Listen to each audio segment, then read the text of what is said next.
오늘은 복음 강설 말씀을 증거하고자 합니다. 오늘 본문은 우리가 전에 로마서 강의할 때도 본 적이 있지만은 오늘은 주제를 통해서 복음과 또 하나님의 의 이것에 대해 살펴보려고 합니다. 이 구절은 워낙 유명한 구절이기도 합니다. 종교개혁자 마틴 루터가 회심하게 된 결정적인 성경의 구절이 오늘 본문 로마서 1장 17절이기도 합니다. 로마 교회의 사제였던 루터가 회심하기 전에는 이 로마 교회의 이 사제 공로 사상에 사로잡혀 있었기 때문에 하나님의 계명을 그가 철저히 지킴으로써 자기의 구원을 이루어가는 것이라고 이렇게 그는 생각을 했습니다. 그래서 그는 공의로 보복하시는 진노하시는 하나님께 의롭다함을 얻으려고 사력을 다해서 금욕하고 금식하고 또 혼인도 하지 않았습니다. 그래서 그가 채찍으로 자신을 학대하고 걷는 것조차도 하나님 앞에서 죄송해서 무릎으로 기어다녔어요. 그렇게 온갖 힘을 다해서 하나님의 계명을 행하려고 노력을 했지만 그렇게 하면 할수록 그는 더욱 하나님의 진노와 저주와 사망의 형벌에 대한 이런 두려움에 사로잡혀서 벌벌 떨면서 죄의식과 두려움을 떨쳐버릴 수가 없었습니다.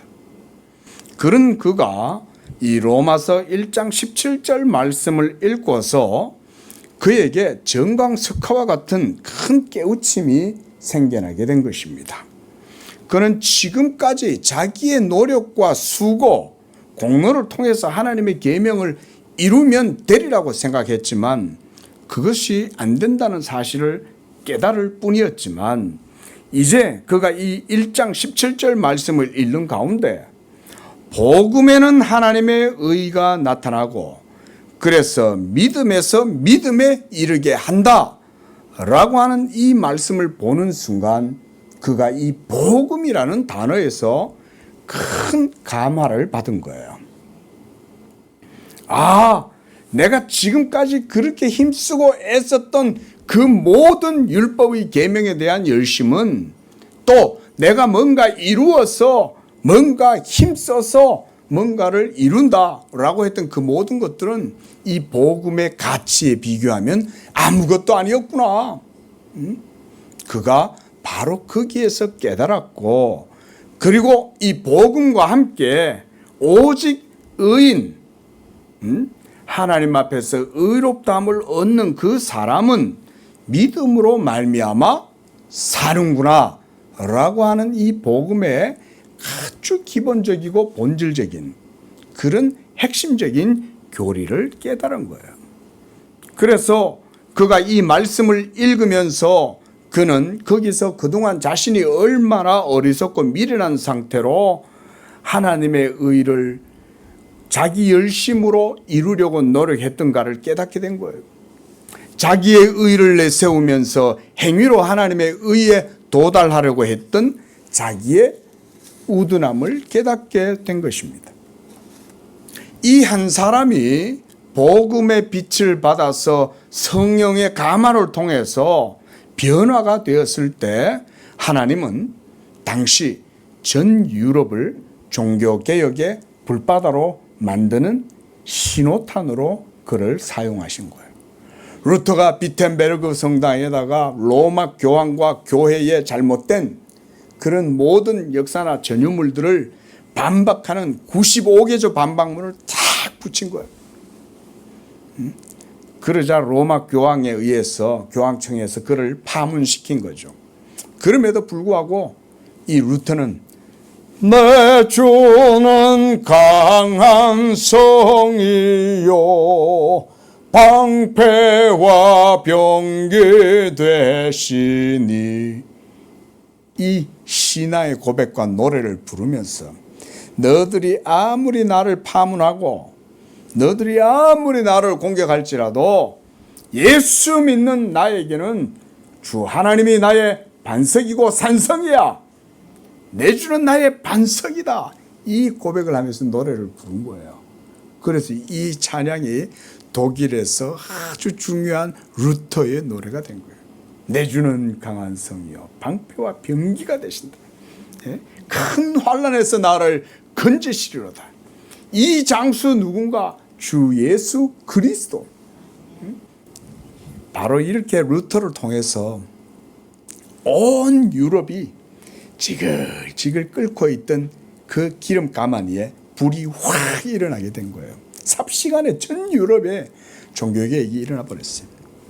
여러분, 우리는 구약의 이스라엘 백성들처럼 아브라함의 혈통에서 난 자들이 아니라 모두가 이방인이요 하나님 없이 살아가던 그런 민족과 후손들이었습니다. 또 할례도 없는 무할례자들이었습니다. 그래서 구약의 유대인 입장에서 이런 우리를 볼 때 그들에게 우리는 그저 불의하고 더러운 죄인들에 불과했습니다. 또 하나님의 선민인 이스라엘 백성들이 보기에 할례 없는 우리는 하나님께 버림받은 그런 존재들이었어요. 하지만 예수께서 자기 몸으로 화목 제물이 되시고 그래서 유대인과 이방인 사이에 막혔던 담을 헐어버리신 거예요. 그리고 하나님과 죄인 사이의 관계도 적대적이었던 그런 이전의 원수의 관계가 아니라 그리스도 안에서 화목하게 하시고 그래서 그 둘을 하나가 되게 하신 것입니다. 우리 에베소서 말씀 한번 찾아보겠습니다.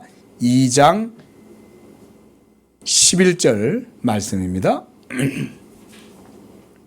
우리 11절부터 우리 16절까지 한번 읽어보겠습니다. 시작. 그러므로 생각하라. 너희는 그때에 육체로는 이방인이요 손으로 육체에 행한 할례를 받은 무리라 칭하는 자들로부터 할례를 받지 않은 무리라 칭함을 받는 자들이라. 그때에 너희는 그리스도 밖에 있었고 나라 밖에 사람이라. 약속의 언약에 대하여는 외인이요 소망이 없고 하나님도 없는 자이더니 이제는 전에 멀리 있던 너희가 그리스도 예수 안에서 그리스도의 피로 가까워졌느니라. 그는 우리의 화평이신지라 둘로 하나를 만드사 원수된 것 곧 중간에 막힌 담을 자기 육체로 허시고 법조문으로 된 계명의 율법을 폐하셨으니 이는 이 둘로 자기 안에서 한 새 사람을 지어 화평하게 하시고 또 십자가로 이 둘을 한 몸으로 하나님과 화목하게 하려 하심이라. 원수된 것을 십자가로 소멸하시고. 여기까지 보겠습니다. 자, 여러분, 제가 지금 여러분들께 드리는 이런 내용, 방금 제가 예수 그리스도를 통해서 하나님께서 우리에게 베풀어 주신 이런 모든 내용들, 이게 이제 복음의 내용이죠. 그리고 그 말들 속에서 보면 율법에 속한 내용도 포함되어 있고 복음에 속한 그런 내용들도 포함이 되어져 있습니다. 자, 우리가 읽었던 에베소서 2장 이 11절 말씀을 한번 여러분들이 보십시오. 자, 우리가 11절부터 16절까지 읽었는데 그 속에 포함된 내용들 중에 율법에 대한 표현과 내용은 어떤 겁니까? 먼저 11절에 보면 할례, 이거는 율법에 속한 거죠. 그렇죠? 그 다음 또 유대인, 이것도 이제 말 그대로 율법에 속한 것이죠. 또 여기서 약속의 언약, 그 12절에 보면 약속의 언약이다, 이런 표현이 있죠. 그 다음 또 이스라엘 나라 밖, 이런 것도 율법에 대한 표현입니다. 왜냐하면 고자라든가 또는 무할례자들은 여호와의 총회에 들어갈 수가 없도록 율법에 명시가 되었잖아요. 그러니까 이스라엘 나라 밖에 있다라는 표현은 이것도 율법을 표현하는 거예요. 또 멀리 있던 자들, 또 하나님이 없는 자들, 또 원수된 것, 그 다음 막힌 담, 또 어떤 게 있을까요? 법조문으로 된 계명의 율법, 이런 것들도 전부 다 구약의 율법을 묘사하고 있는 거죠. 원수된 것, 이것도 율법에 대한 표현입니다. 무슨 말이냐? 우리가 율법 앞에서는 하나님과 원수의 관계로 드러날 뿐이에요. 왜냐하면 율법이 여러분들을 정죄할 때 여러분은 하나님이 미운 거예요. 하나님을 사랑하지 않는 거예요. 그러니까 하나님과 원수가 되는 거야. 근데 이게 율법이 없을 때는 하나님이 별로 안 미워요. 그저 신은 신이고 나는 나지 이러면서 하나님하고 상관없이 그저 살다가 율법이 딱 주어지기 시작하면 그때부터 거듭나지 못하고 회심하지 못한 그런 자연적 본성, 자연인은 하나님을 미워하게 됩니다. 하나님의 계명의 법이 우리한테 다가오면 우리 속에 하나님 사랑함이 없다는 것이 드러나게 돼요. 그래서 하나님과 우리 사이가 원수되었다는 것을 그제서야 깨닫게 돼요. 그러면 내가 하나님을 그만큼 싫어하는데 하나님은 나를 또 얼마나 싫어하실까요? 그죠? 율법을 통해서 하나님이 우리를 향해서 이런 정의감을 율법을 통해서 표현하는 거예요. 그래서 원수된 것, 이렇게 얘기하는 거예요. 원수된 것. 법조문으로 된 계명.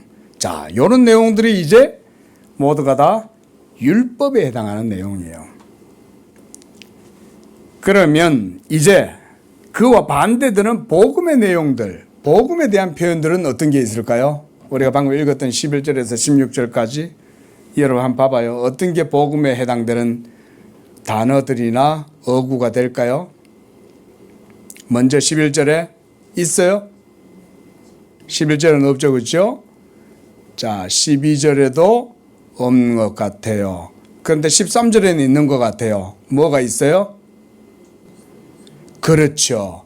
그리스도 예수 안에서, 벌써 이런 건 벌써 율법 아래에 있는 게 아니라 예수 안에 있는 거죠. 그럼 이게 전부 다 복음에 해당되는 어구가 되는 거예요. 또 어떤 게 있어요? 복음에 해당되는 거?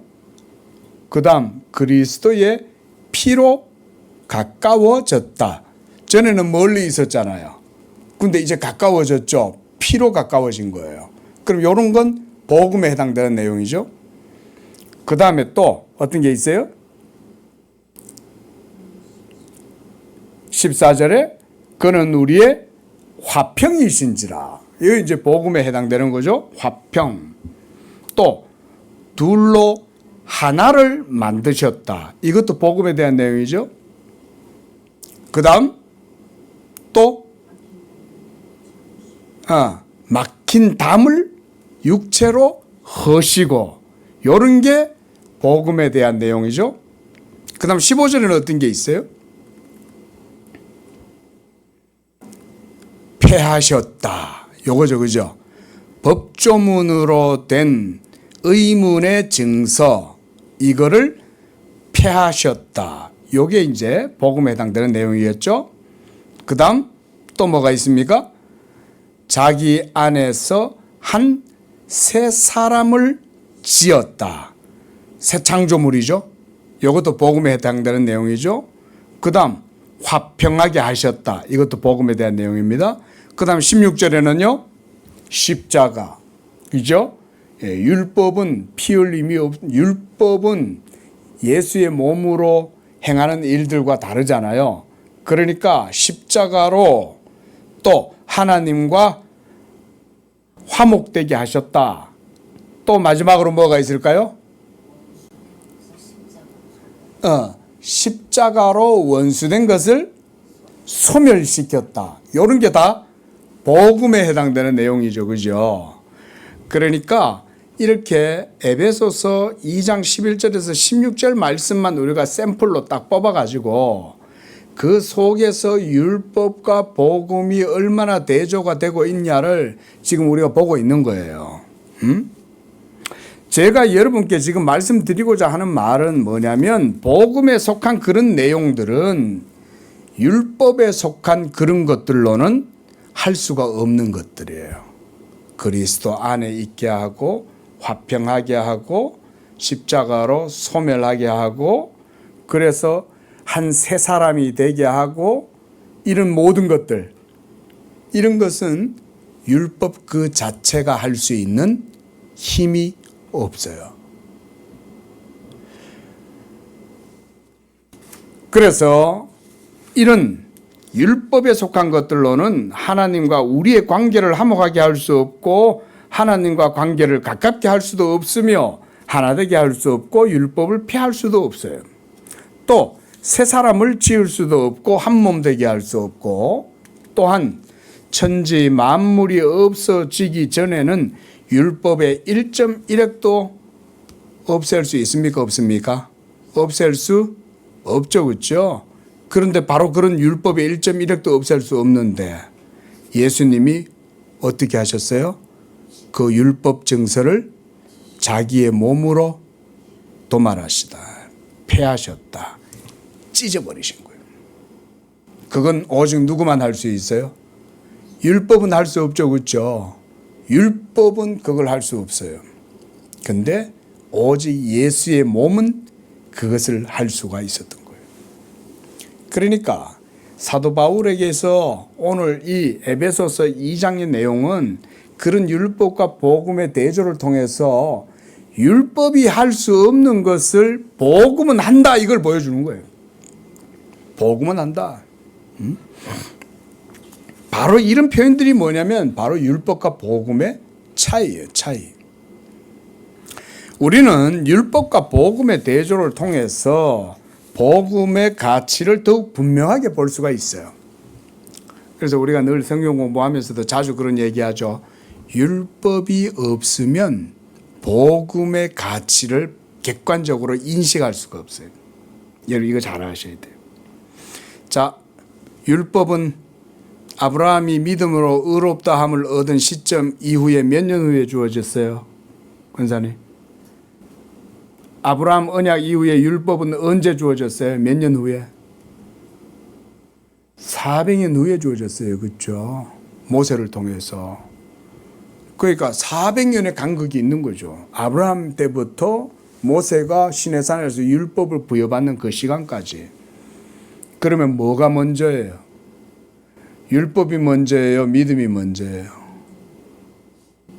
당연히 믿음이 먼저죠. 왜냐하면 아브라함은 할례 받아서 의롭다함을 받았어요. 의롭다함을 받고 난 다음 할례 받았어요. 그렇죠? 사도 바울이 그 얘기를 한다고요. 아브라함이 언제 의롭다함을 받았느냐? 그가 할례 시에 의롭다함을 받았느냐? 아니다. 그가 무할례 시에 이미 먼저 하나님께 의롭다함을 받았다. 그러니까 할례는 뭐냐면 할례를 받아서 의롭다함을 얻게 하는 게 아니라 할례는 믿음으로 의롭다함을 얻은 것에 대한 인침이다 이거예요. 표징이다 이거예요.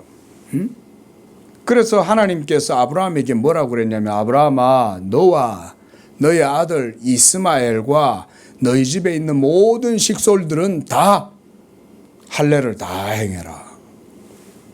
심지어 지나가는 나그네가 그 집에 들러가지고 밥 얻어먹고 요 좀 거주하다가 가겠습니다. 이래도 할례를 받아야 돼요. 아브라함의 경내에 들어오려면 할례를 안 받으면 안 돼. 근데 왜 그렇게 하나님이 할례를 강조하셨을까요? 뭐 때문에? 믿음을 강조하고 보여주려고 할례를 딱 갖다 붙여놓은 거예요. 그리고 율법은 400년 후에 주어지는 거예요. 자, 여러분, 이처럼 대비가 없으면 우리는 어떤 것이 중요하다는 걸 잘 몰라요. 그렇죠? 특히 영적인 것일수록 더 그래요. 그렇죠?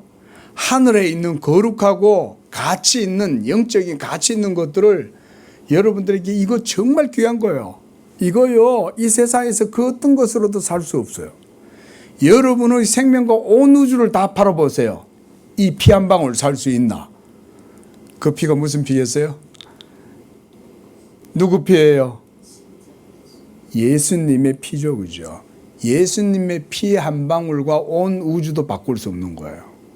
그만큼 가치가 있는 거예요. 근데 우리는 맨날 피피 그래도 예수님 피가 그렇게 귀한 줄 모르죠. 하지만 율법 앞에 딱 세워놓으면 그 피가 귀하다는 것을 깨달아요. 왜냐하면 루터처럼 율법의 후라이팬 위에서 시뻘겋게 달아있는 후라이팬 위에 벌거벗고 있다고 생각해 보세요. 하나님의 진노의 불덩이가 밑에서 지글지글거리고 막 끓고 있을 때 그것을 피하고 반석으로 삼을 수 있는 것은 예수의 피밖에 없는 거예요. 근데 율법 공의와 율법의 진노와 율법의 가치를 모르면 복음이 가치가 있는 걸 모른다니까요. 우리가 인식을 못해요. 그래서 사도는 또한 성경과 하나님은 이걸 딱 대조시켜서 보여주는 거예요. 아니, 여러분 생각해 보세요. 믿음으로 구원받는다는 것은 이것은 불변하는 진리예요. 이 이신칭의의 교리는 그래서 우리가 기독교에 일어서고 넘어짐의 교리다 이렇게까지 말해요. 이신칭의가 무너지면 기독교는 무너지는 거예요. 그만큼 중요한 거예요, 이신칭의는. 근데 이 이신칭의의 의미를 바르게 이해하고 받아들이려면 복음이 먼저 이해가 되어야 그게 그만큼 얼마나 중요한가를 깨닫게 되는 거예요. 그래서 하나님께서는 아브라함과의 언약이 있은 후 400년이 지나서 율법을 추가로 제공해 주신 거예요. 왜냐하면 믿음의 가치가 더욱 본질적이고 귀한 것인데, 그러나 우리 죄인들은 율법이 없이는 이 복음의 가치를 무가치하게 여기는 거예요. 그리고 거룩한 것을 부당하게 취급하는 거예요. 그래서 어쩔 수 없이 목사들도 여러분들에게 율법을 가르쳐야 돼요. 그리고 가르치되 잘 가르쳐야 돼. 오늘 그 얘기도 좀 할 거예요. 그래서 예수님도 거룩한 것을 개에게, 돼지를 진주에게 던지지 마라 그러죠. 여러분, 하나님의 의에 속한 것들은 그래서 우리가 조심해서 다루어야 돼요. 자칫하면 여러분 하나님 앞에 책망받아요. 그걸 잘 알아야 돼요. 그래서 하나님께서는 의로우시기 때문에 자기의 거룩한 언약과 복음의 가치를 훼손하지 않고 짓밟히지 않도록 하시기 위해서 율법을 주시는 거예요. 물론 율법의 용도는요, 그거 외에도 여러 가지가 있습니다.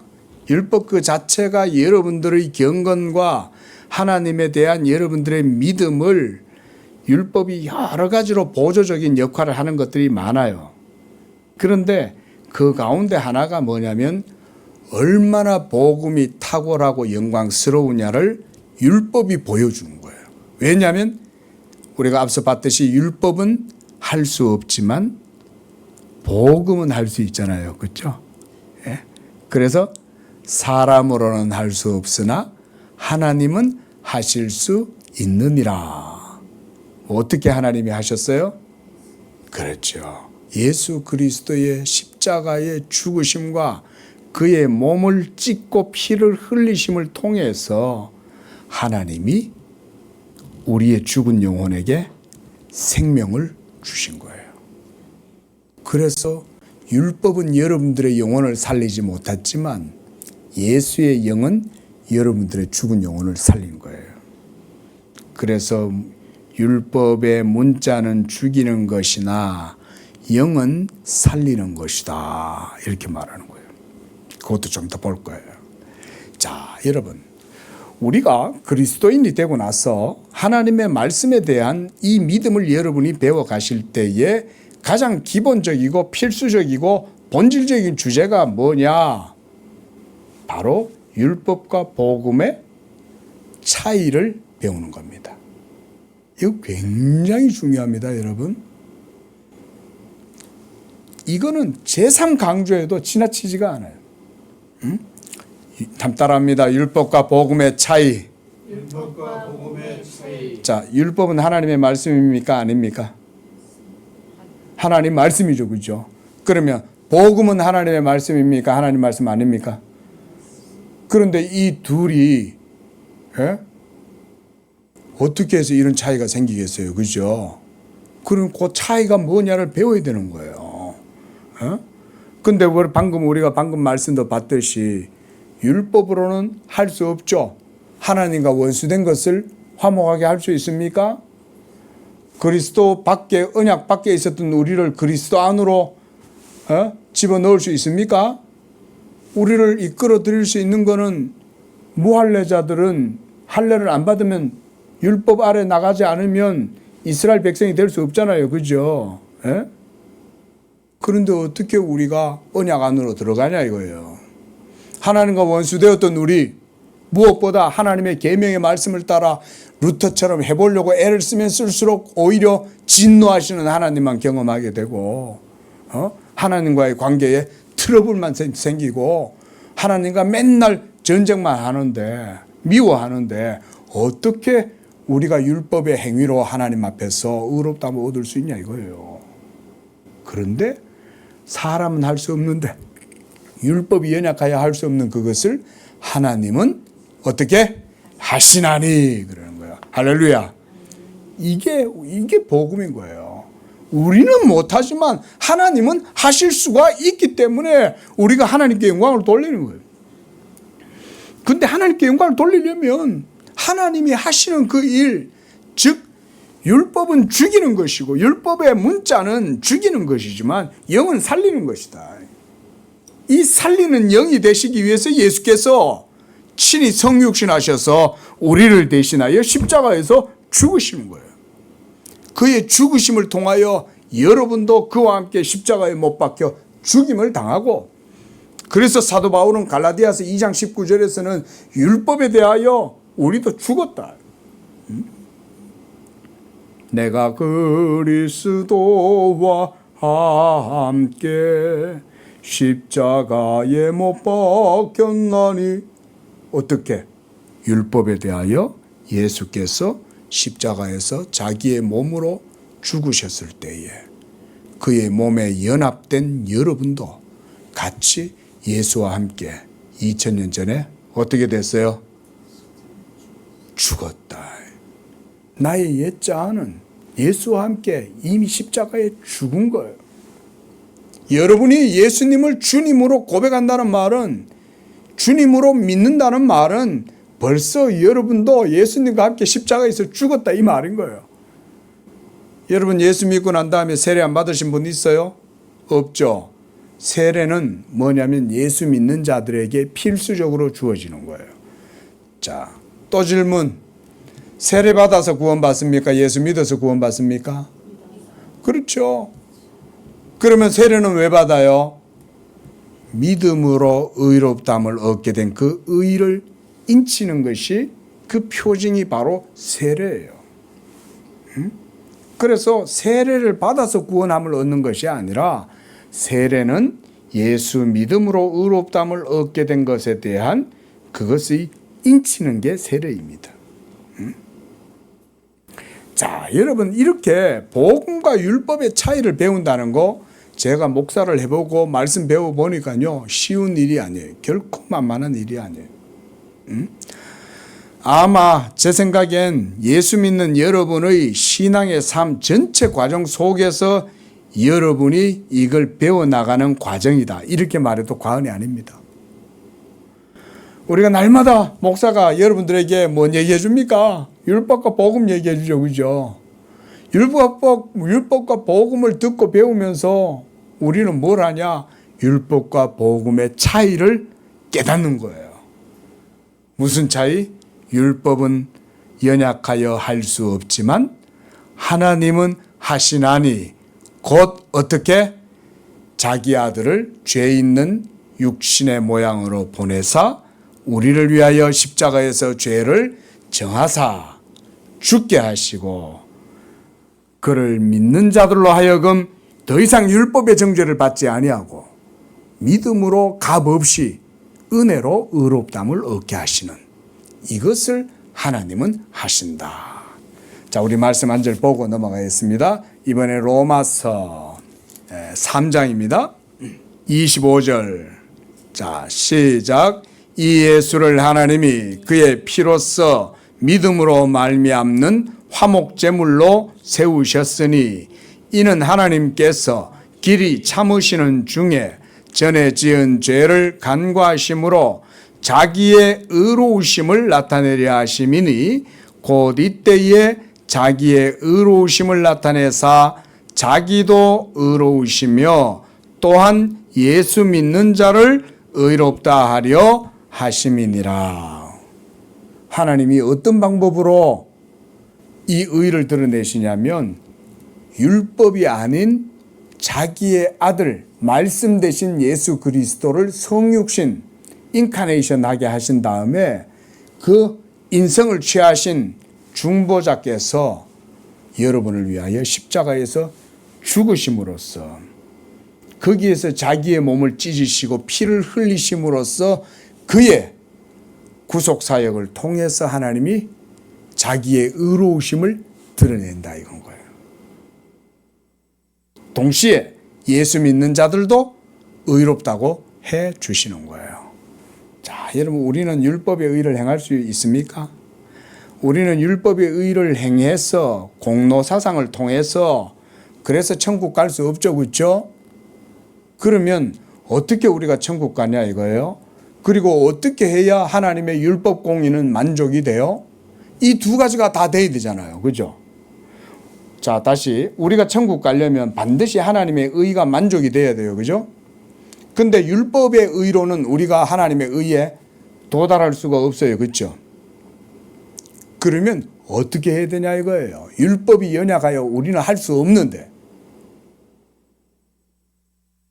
하나님이 자기 아들 예수를 보내셔서 십자가에 죽게 하심으로써 25절에 이 예수를 그의 피로써 믿음으로 말미암는 화목제물로 삼으시고 그래서 이 예수를 믿는 자들로 하여금 하나님이 그들을 의롭다 하실 뿐만 아니라 하나님의 율법 공의에도 배치가 되지 않고 만족이 되어서 그러니까 이런 거예요. 자, 여러분 십자가를 볼 때 거기에서 우리는 두 가지를 같이 봐야 돼요. 하나님의 율법 공의의 엄미하심을 십자가에서 봐야 돼요. 왜냐하면 그 예수의 죽음은 누구 죽음입니까? 나의 죽음이죠. 그죠? 그 예수의 죽으심은 바로 내 대신 죽으심이잖아요. 예? 그렇죠? 여러분이 하나님의 율법의 진노와 저주와 사망의 형벌을 당하고 지옥의 후라이판 위에 내동댕이 쳐져야 되는데 하나님이 그런 여러분들을 불쌍히 여기시고 자기의 아들을 친히 그 후라이팬 위로 다 던졌다 이 말인 거예요. 그리고 예수는 자기의 몸으로서 여러분을 위하여 십자가에서 하나님의 모든 진노와 저주를 거기서 다 담당하신 거예요. 그러니까 십자가 그 자체는 하나님의 율법의 엄미함을 보여주는 거죠. 율법 공의가 거기에는 서슬퍼렇게 살아있는 거예요. 십자가는. 동시에 십자가는 예수의 죽음을 통한 하나님의 무한한 은총과 자비를 보여주는 거죠. 왜냐하면 예수의 죽으심으로 율법 공의의 모든 진노와 저주가 다 화목하게 되고 그래서 하나님과 원수되었던 우리의 관계가 이제는 원수가 아닌 아버지와 자녀의 관계로 바뀌고, 그래서 그리스도 예수 안에서 율법 계명에서 여러분이 정죄를 받지 아니하고 이제는 하나님과 영적 새 생명을 얻게 되는 이런 관계가 되는 겁니다. 이게 모두가 다 뭘 하는 거예요? 율법이 하는 거예요? 복음이 하는 거예요? 복음이 이걸 하는 거예요. 그 정도로 여러분 이 율법과 복음의 차이를 우리가 깊이 있게 배워나가야 돼요. 그러지 않으면 우리는 항상 여러 가지 어려움에 걸려들 수가 있어요. 그래서 특히 제가 예전에 신대원 때 공부할 때 로이드 존스 영국의 유명한 목사님이 계셨어요. 이분이 우리나라 목회자들한테는 굉장히 유명하고 잘 알려져 있어요.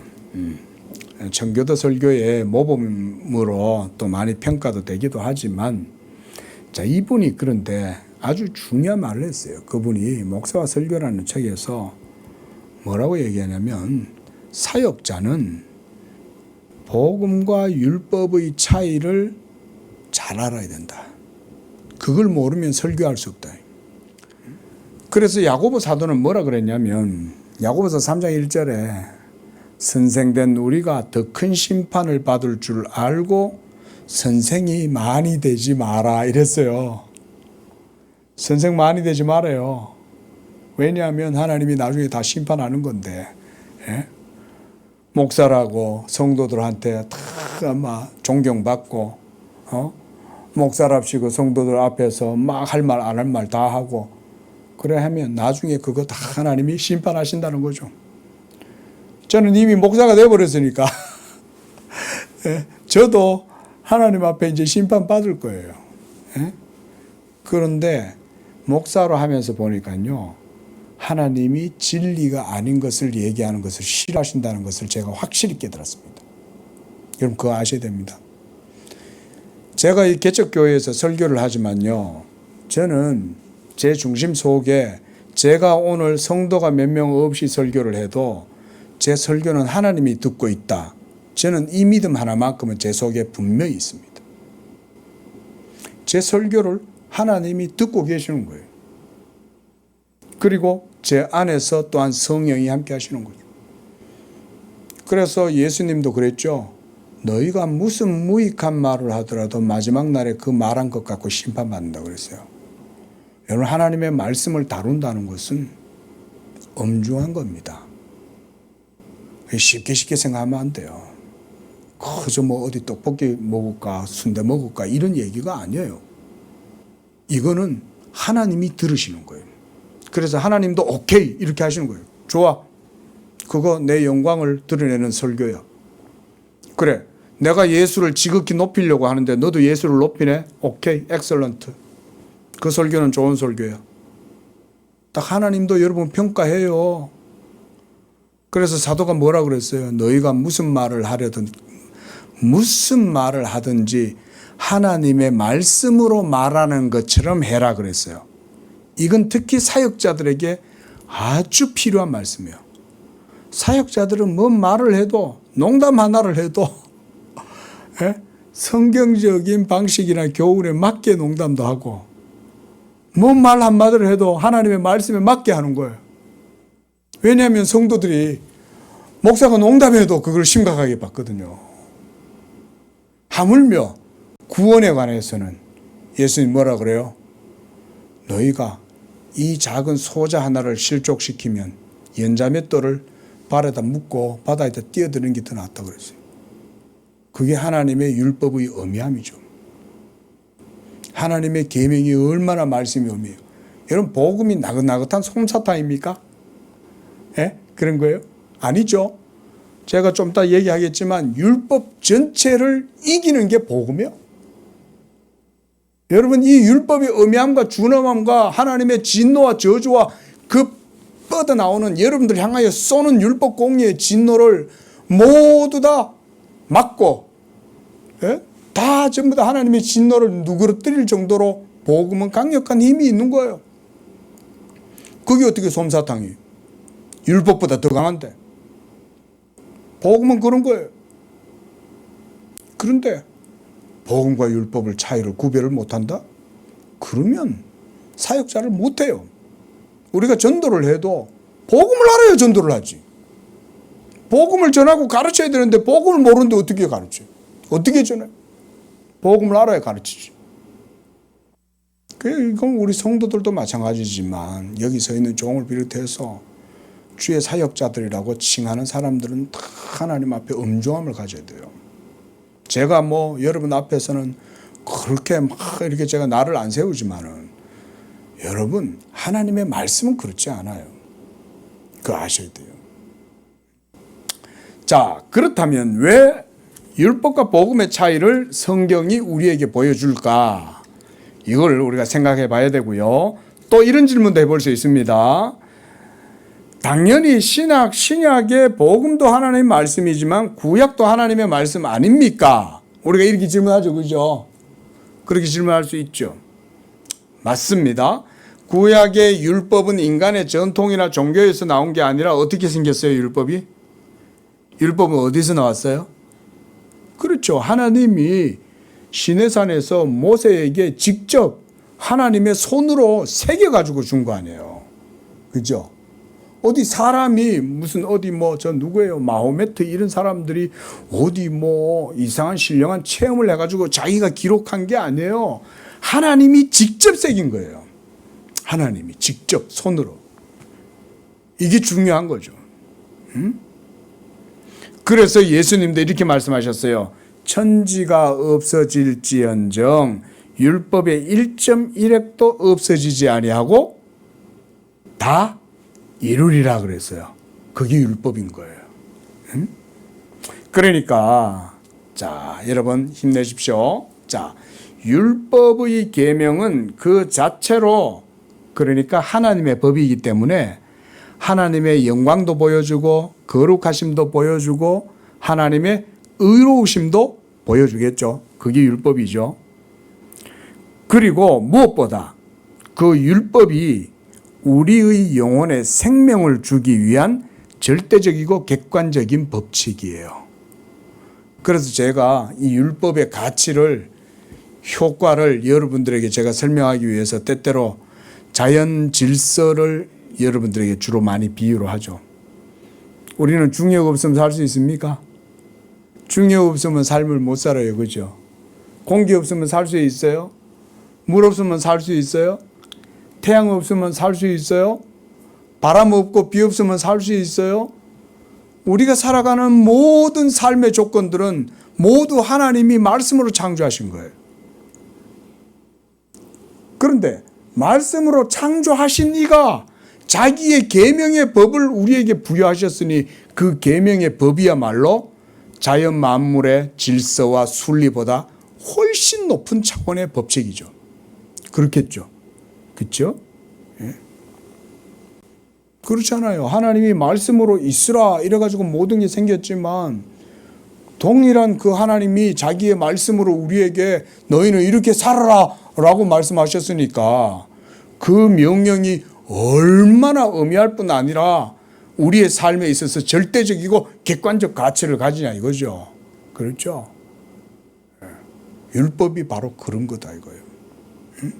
우리는 율법에 대해서 이렇게까지 이해를 해야 됩니다. 여러분, 율법이. 그래서 시편 기자가 율법에 대해서 노래하잖아요. 그죠? 주의 법을, 주의 계명을, 주의 율례를, 주의 증거를 내가 종일토록 묵상하나이다. 자, 그래서 이 율법 계명의 가치가 그래서 전 우주법적인 보편적 법칙이에요. 한 번 더 따라합시다. 자, 율법은 우주법적인 보편적인 법칙이다. 공기보다 더 보편적인 법칙이에요. 우리는 공기 없이 못 살고 중력 없이 못 사는데 율법은 그것보다 훨씬 더 높은 법이에요. 우리가 이 율법을 너무 안 배워놓으니까 어디 구약의 개케묵은 함무라비 법전하고 비슷하게 생각해요. 여러분 함무라비 법전은 하나님이 쓰신 게 아니에요. 그냥 인간들이 공자님, 노자님 모여 앉아가지고 책 쓰듯이 그렇게 해서 생겨난 게 함무라비 법전이에요. 하나님이 쓴 게 아니에요. 그러나 구약의 율법 토라는 하나님이 친히 명하신 거예요. 이걸 잘 아셔야 돼요. 무슨 종교사학적으로 종교를 접근하면 안 돼요. 여러분, 예수 그리스도가 하나님의 말씀이라면 그 말씀과 모든 만물은 다르지 않아요. 하나님이 모든 세계를 지으실 때는 예수님의 그 말씀으로 모든 세계를 지으신 거예요. 그래서 모든 창조 세계의 속성을 깊이 보면 그 속에 하나님의 지혜를 보게 되는 거예요. 부정할 수 없어요. 하나님이 만드신 모든 만물의 신성과 능력이 분명히 보여 알려졌나니 그러잖아요. 모든 세계 속엔 하나님의 지혜가 충만한 거예요. 우리 성도들은 이렇게 신학적이 되어야 됩니다. 여러분들 하나님 말씀을 그렇게까지 이해해야 돼요. 그게 바로 율법의 말씀으로 이스라엘 백성들에게 하나님이 딱 주신 거예요. 그러니까 자, 한번 보세요. 정리해 보겠습니다. 이런 율법의 말씀을 이스라엘에게 표준 양식으로 딱 조문으로 적어가지고 안 주면 이스라엘 백성들이 하나님의 거룩하고 객관적이고 절대적인 법칙에 대해서 배울 수 있겠어요? 없겠어요? 왜? 믿음만 있으면 되잖아. 믿음만 있으면 되잖아. 왜 그러면 율법이 있어야 돼? 그럼 여러분들이 뭐라고 말해야 되겠어요? 율법이 있어야 믿음을 배운다. 여러분들 이렇게 이해하셔야 돼요. 그러니까 율법이 없으면 율법이 본질이 아니에요. 우리가 오늘 말씀에서 봤듯이 율법은 할 수 있어요? 없어요? 할 수 없죠. 율법은 하나님의 거룩하고 절대적이고 객관적인 법칙이에요. 그럼에도 불구하고 그 율법은 우리에게 뭘 줄 수 없어요? 생명을 줄 수 없는 거예요. 할렐루야. 우리 권사님 오늘 생명을 줄 수 없는 거 율법은. 그런데 생명을 주는 것은 예수께서 자기의 몸으로 율법을 다 이루고 폐하심으로써 이제 부활하셨을 때 그 부활 생명이 우리에게 생명으로 주어진 거예요. 이게 오늘 본문에서 말하는 그 복음이에요. 복음에는 하나님의 의가 나타난다라고 얘기할 때 이 복음은 그래서 율법과 구별되는 복음인 거예요. 또 달리 말해보면 율법의 의미와 가치를 승화시키고 다 포유한 거예요. 포유. 다 포함한 거야. 그래서 예수님도 율법이 1.1획도 땅에 떨어지지 아니하고 다 이룬다. 내가 율법과 선지자들을 피하러 온 줄 아느냐? 도리어 완전하게 하려 왔다 그랬죠. 또한 사도 바울도 뭐라 그래요? 믿음으로 율법을 피하느냐? 그럴 수 없느냐? 도리어 굳게 세운다 그랬죠. 복음은 율법 그 자체를 생명으로 바꿔버리는 거예요. 여러분 그거 아셔야 돼요. 그래서 이렇게 사도 바울도 로마서 2장 12절에서 바로 이 율법에 대해서 이렇게 얘기했어요. 우리 이제 로마서 2장 한번 가보겠습니다. 자, 율법의 계명은 그 자체로 하나님의 의로우심을 보여주는 그래서 의의 법이다 그랬습니다. 그리고 우리 영혼에 생명을 주기 위한 절대적이고 객관적인 법칙임에는 분명해요. 그럼에도 불구하고 율법 그 자체로는 우리가 행위로 나아갈 수 없기 때문에 율법이 연약하여 할 수 없는 거예요. 하지만 하나님은 하시나니 곧 자기의 아들 예수를 죄 있는 육신의 몸으로 보내사 죄를 정하시고 그가 십자가에서 화목제물이 되심으로써 우리를 위한 새 생명의 그 부활의 첫 열매가 되시는 거예요. 자, 여러분 보세요. 그래서 천지 만물을 창조하신 하나님의 거룩하고 영광스러운 성품과 이 율법은 일치가 되고 창조 질서와 순리에도 동일하고 보편적으로 적용될 수 있는 게 바로 율법입니다. 그래서 여러분들 율법에 대한 오해 중에 큰 오해가 뭐냐면 율법은 구약의 야훼, 여호와의 종교, 이스라엘 사람들에게만 해당되었던 법칙이야. 그래서 어떤 사람은 그게 함무라비 법전하고 유사하다 뭐 이런 식의 얘기하는 사람들도 있고 한데 여러분 정말 그거는 마귀의 속삭임이에요. 율법을 오해하는 거예요. 율법 그 자체는 하나님이 친히 주신 것이요, 천지 만물을 창조하신 하나님의 도덕적 법칙이, 법령이 그 속에 다 포함되어져 있어요. 놀랍지 않습니까? 그 10개의 조문 속에 하나님의 모든 계명을 다 집어넣어놨다는 게 대단하지 않아요? 하나님이니까 그렇게 하실 수 있죠. 자, 그래서 로마서 2장 13절 보십시오. 12절 시작. 무릇 율법 없이 범죄한 자는 또한 율법 없이 망하고, 무릇 율법이 있고 범죄한 자는 율법으로 말미암아 심판을 받으리라. 자, 또 넘어가서 14절입니다. 시작. 율법 없는 이방인이 본성으로 율법의 일을 행할 때에는 이 사람은 율법이 없어도 자기가 자기에게 율법이 되나니, 이런 이들은 그 양심이 증거가 되어 그 생각들이 서로 혹은 고발하고 혹은 변명하고 그 마음에 새긴 율법 행위를 나타낸다. 자, 이 뭔 얘기일까요? 그러니까 율법이라는 것은 유대인들에게만 적용되는 게 아니고 이방인들한테도 적용되는 보편적, 만고불변의 절대적이고 객관적인 법이다 이거예요. 자, 제가 어릴 적에 무슨 생각을 했냐면, 교회를 다니니까 이스라엘 사람들한테는 율법이 있고 우리는 예수 믿는 믿음으로 이 기독교가 있는 거네. 그러면 뭐 다른 종교 가진 사람들, 또 구약시대 때, 그죠? 구약시대 때 율법 아래 없이 이방 민족들 있잖아요. 열국들. 하나님을 안 섬기는 그런 민족들은 그러면 율법이 해당이 안 되나? 이런 생각 해본 적이 있어요. 충분히 그런 생각 할 수 있죠. 그렇죠? 예? 근데 성경을 알고 보니까 그게 아니었어요. 하나님이 그냥 그들이 불법한 가운데 그냥 내버려 두시는 거예요. 그러면 그들은 어떻게 사냐면 그냥 자기들의 양심대로 사는 거예요. 그냥 때로는 양심을 바르게 지키기도 하지만 대부분 양심을 짓밟고 살아요. 맞죠? 그렇죠? 제가 이번 주에 우리 권사님하고 대화를 하다가 우리 권사님이 아주 재미있는 일화를 저한테 말씀해 주셨는데, 뭐냐면 어떤 사람이 집을 하나를 샀는데 집 정리한다고 하다 보니까 집안에 돈 뭉치가 있었던 거예요. 이 돈 뭉치가 이 시커먼 비닐한테 쌓여가지고는 이렇게 한껏 그냥 툭 개켜 있었던 거를 이분이 집 정리를 한다고 일을 치우다가 거기서 이 돈 뭉치를 발견한 거예요.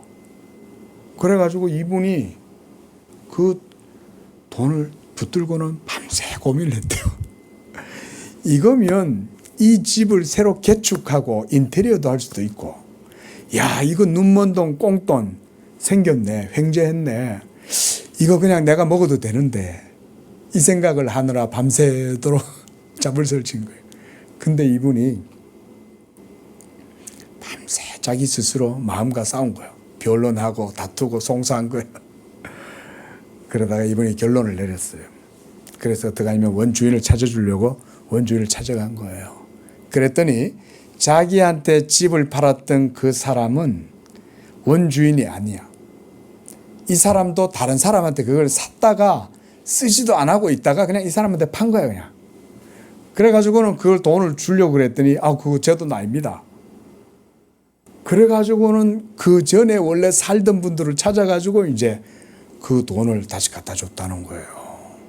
예. 근데 이분이 밤새 고민을 했다는 거예요. 예? 우리 성도님들이 그런 일 겪으면 여러분들 어떻게 하시겠어요? 누구도 자신할 수 없어요. 그죠? 돈 앞에 여러분들도 지금 같으면 나도 찾아주지 뭐, 그래도 막상 돈은 필요하지. 예? 삶은 고달프고 힘든데, 근데 그거 다 내 손 안에 들어와 보세요. 그 앞에서 자유로울 수 있는 사람은 한 사람도 없어요. 근데 이분이 참 정말 귀하게도 그 돈을 그 원주인한테 다시 돌려줬다 그러더라고요. 제가 그 얘기 듣고 참 놀랐어요. 이야, 정말 세상에 정말 이런 옥보석 같은 사람들이 숨어 있긴 하구나. 그래서 그분이 그 돈을 받고는 다시, 그럼 이게 당신이 이마 준다고요. 저도 안 받았대요. 그만큼 이 사람 자기 양심을 지킨 거죠. 그죠? 자, 그 사람의 행동이 정당하다 안 하다 우리가 봤을 때 누구라도 정당하다고 생각하겠죠. 의롭다고 생각하겠죠. 그 행위의 가치를 율법도 판단할 수 있죠. 그렇죠? 여러분, 율법 없는 이방인들은요, 그 본성으로 율법의 일을 하는 거예요. 본성으로. 그러나 대부분 100이면 그 중에 한둘 빼고는 다 율법을 거스르고 양심을 짓밟고 살죠. 하지만 그런 자들에 대해서도 하나님은 마지막 날 다 심판합니다, 여러분. 그거 아셔야 돼요. 그래서 율법 없는 이방인은 그 본성이 율법이 되어서 자기 속에 새겨져 있는 그 율법의 준칙, 법칙, 여기서는 행위다 그랬죠. 행위가 새겨져 있는 거예요. 행위가 새겨져 있으니까 매뉴얼이 우리 속에 있다 이거. 이렇게 해라 이거. 이렇게 해라. 그런 실천적인 법칙이 우리 속에 있어요, 여러분. 그러니까 여러분, 하나님께서 시온산에서 모세에게 친히 손으로 새겨주신 그 계명의 율법은 그 자체로 영원한 하나님의 거룩하고 영광스럽고 의로우심을 보여주는 우주적인 법칙이에요. 율법은 우주적 법칙입니다. 유대인들에게만 해당되는 법이 아니에요. 이걸 아셔야 돼요. 여러분, 하나님의 아들 예수님도 무엇을 따라서 이 세상에 오셨냐면 율법을 따라서 이 세상에 오신 거예요. 예수님의 모든 사역도 율법의 의를 만족시키기 위해서 사역하신 거예요. 그러니까 예수님의 구속의 사역도 율법과 따로 하신 게 아니라 이 우주적인 절대적이고 객관적 법칙을 만족시키기 위해서 자기의 몸으로서 하나님의 온 집에서 섬긴 거예요. 여러분, 이런 개념으로 복음을 이해하셔야 돼요. 자, 이제 정리를 해봅시다. 복음의 가치를 우리가 율법이 없이 정리할 수 있을까요? 데피니션. 정리할 수 있을까요? 정리하지 못하죠. 율법은 복음을 보여주는 거예요. 하지만 율법 그 자체는 할 수 없어요. 이게 차이예요. 그런데 하나님은 하시는데 자기의 의로우심을 따라 예수를 죄 있는 몸으로 보내고, 그래서 그 아들이 인성을 취하시고 십자가에서 죽으시고 죽기까지 순종하실 때에 하나님의 율법이 거기에 만족되니까 아까 우리가 읽었던 3장 25절이죠. 자기의 의로우심을 거기에서 나타내는 거예요. 십자가는 그러니까 하나님의 의로우심을 드러내 보여주는 거예요. 동시에 공의를 보여줄 뿐만 아니라 십자가는 하나님 그분의 자비와 긍휼도 같이 보여주기 때문에 하나님이 의롭다는 걸 보여줘요. 자, 그러면 그 의롭다고 하시는 복음의 의 앞에서 우리 자신의 의를 내세울 수 있어요, 없어요? 절대 할 수 없어요. 왜? 오직 하나님이 율법 공의의 완전한 그 법으로 예수 그리스도를 통하여 만족시키사 그 예수 믿음으로써 우리를 의롭다 하시는 이 의를 세우셨기 때문에 여러분, 우리가 믿음을 자랑할 수 없는 이유가 거기 있어요. 내 믿음을 결코 하나님 앞에 자랑하지 못해요. 내가 믿음으로 뭘 행했다 그러면 그 행위도 하나님 앞에 자랑이 될 수 없어요. 그래서 예수님 뭐라 그러셨어요? 하루 종일 종이 일하고 들어와서 집에 들어와가지고 자기 주인한테 제가 오늘 하루 종일 일했습니다. 주인님 오늘 저녁만큼은 주인님보다 제가 먼저 이 밥을 먹어야 되겠습니다. 이렇게 할 수 있어요? 왜 그렇게 할 수 없습니까? 종이니까. 종은 무익한 종인 거예요. 모든 일을 다 해놓고도 하나님 앞에서는 저는 무익한 종입니다. 이렇게 말할 수밖에 없는 거예요. 예수님이 그 비유를 통해서 뭘 보여주냐? 복음의 의 앞에 있는 우리들의 모습을 보여주는 거예요. 우리는 온종일 일해도 하나님 앞에서는 내가 내세울 게 하나도 없어요. 그래서 하나님 앞에 나는 무익한 종이다. 모든 일을 열심히 다 행하고도 무익한 종인 거예요. 왜? 은혜가 없이는 안 되니까. 은혜로만 되니까. 은혜로만 되니까. 그래서 사도 바울도 로마서 3장 31절에서 믿음은 율법을 파기하는 게 아니라 굳게 세우는 것이다. 그랬습니다. 자, 오늘 여기서 말씀을 맺겠습니다. 예수 그리스도의 복음 그 자체가 여러분들에게는 하나님의 의가 됩니다. 그리고 이 하나님의 의로우심을 이제는 율법 행위로 우리에게 선사해 주시는 게 아니라 예수 믿을 때에 예수가 여러분의 의가 되시는 거예요. 마지막으로 따라하고 마치겠습니다. 예수가 우리의 의가 되시고 예수가 우리의 거룩함이 되신다. 네, 기도하겠습니다.